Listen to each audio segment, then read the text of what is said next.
Science 1 का दूसरा chapter तत्वों का आवर्ती वर्गीकरण। इस चैप्टर में जो टॉपिक्स हम पढ़ेंगे वो हैं तत्व तथा तत्वों का वर्गीकरण, डोबे-रायनर का त्रिक नियम, न्यूलैंड का अष्टक नियम, मेंडलीव की आवर्त सारणी और आधुनिक आवर्त सारणी। थोड़ा याद कीजिए ये इंट्रोडक्शन पार्ट। द्रव्य के प्रकार कौन से हैं?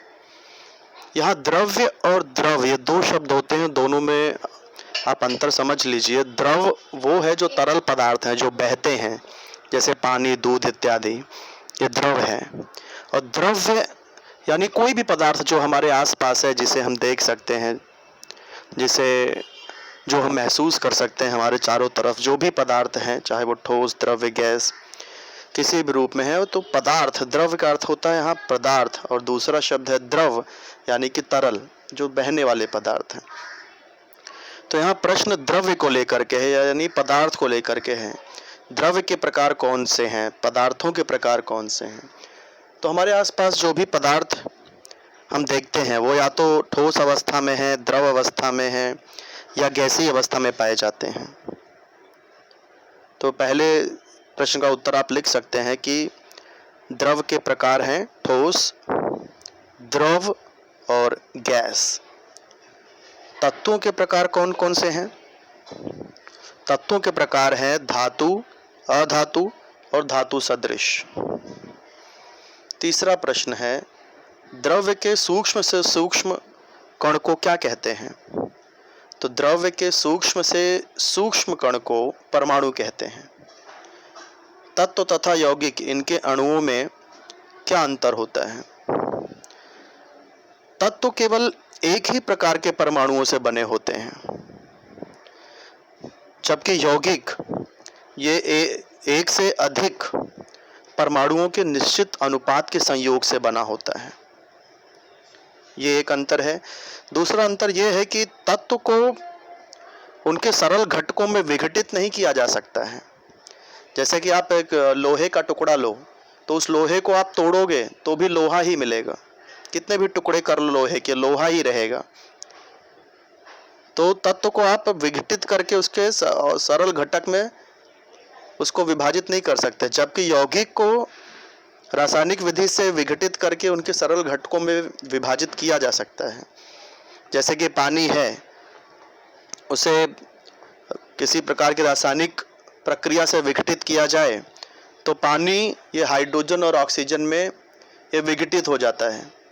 तो ये दूसरा अंतर हुआ है कि तत्व को उनके सरल घटकों में किसी भी विधि द्वारा विघटित नहीं किया जा सकता, ब्रेक नहीं किया जा सकता, तोड़ा नहीं जा सकता, जबकि यौगिक को रासायनिक क्रियाओं द्वारा उनके सरल घटकों में विघटित किया जा सकता है।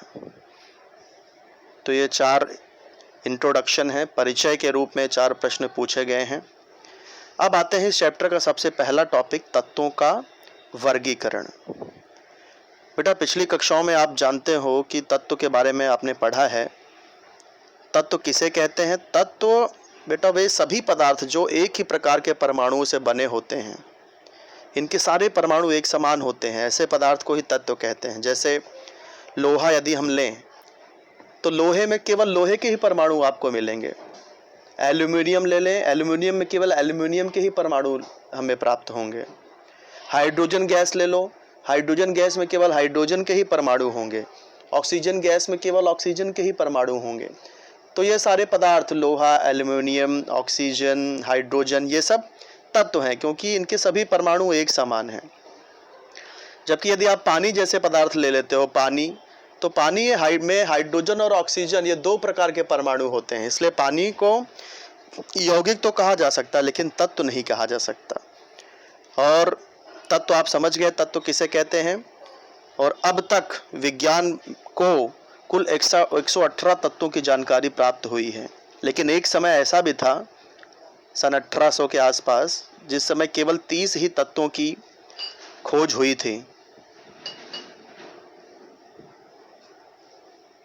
लेकिन धीरे धीरे जैसे जैसे समय बीतता गया और भी तत्वों की खोज होने लगी, तत्वों की संख्या बढ़ती गई।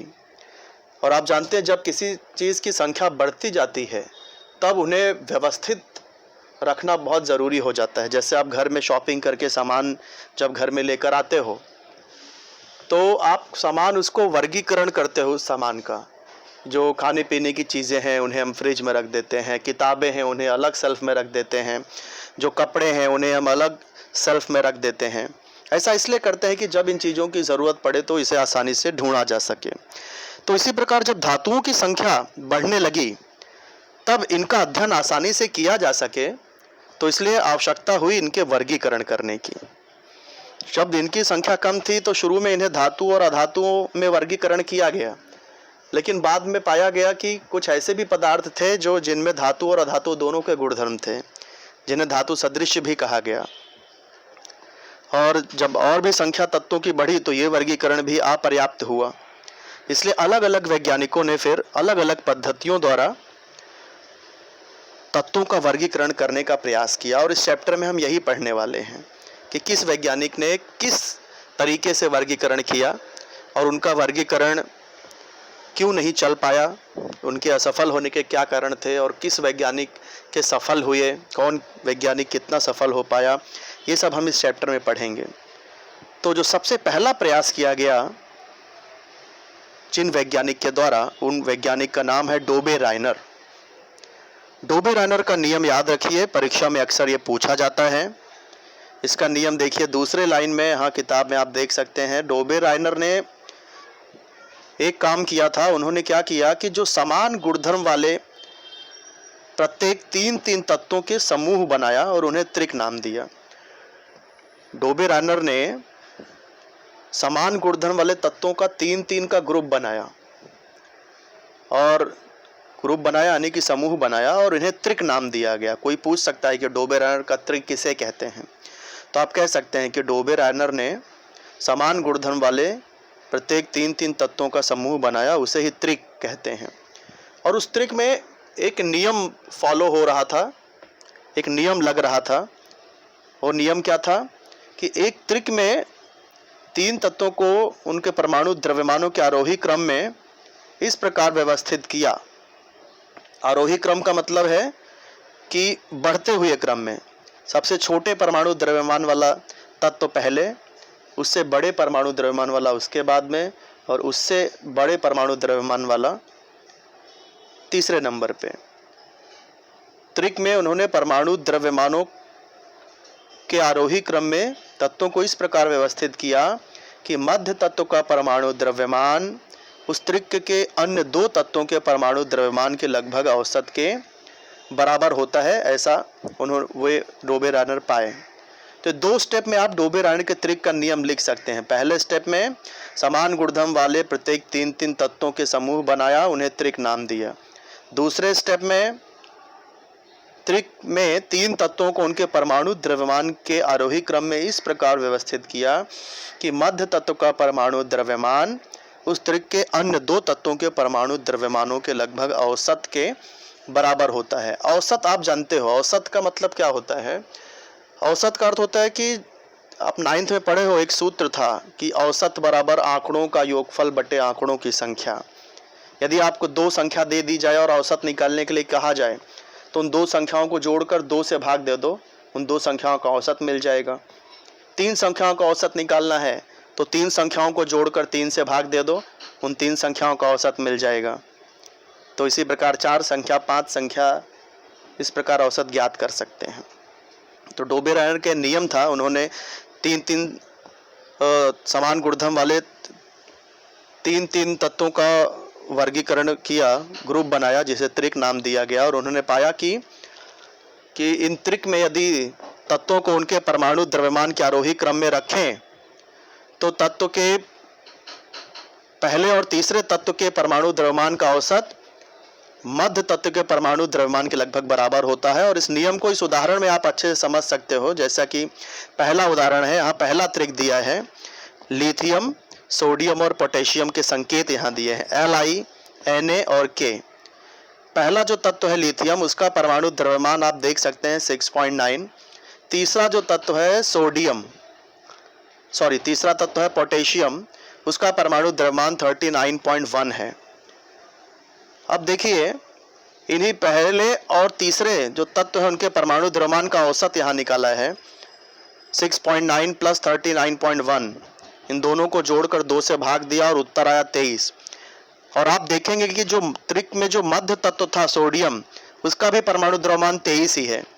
और डोबेरेनर यही कह रहे थे कि तीन तत्वों को, तीन समान गुणधर्म वाले तीन तत्वों को का त्रिक बनाया और उनको परमाणु द्रव्यमान को आरोही क्रम में रखा, तो पहले और तीसरे तत्व के परमाणु द्रव्यमान का औसत बीच वाले त्रिक के बीच वाले तत्व के परमाणु द्रव्यमान के लगभग बराबर होता है। इसी प्रकार ये दूसरा और तीसरा उदाहरण भी आप चेक कर सकते हैं कि पहले और तीसरे तत्व के परमाणु द्रव्यमान का औसत हमेशा त्रिक के मध्य तत्व के परमाणु द्रव्यमान के लगभग बराबर होता है। और यहाँ नीचे कुछ और त्रिक के उदाहरण दिए गए हैं जो आप देख सकते हैं और इनका एवरेज आप निकाल सकते हैं।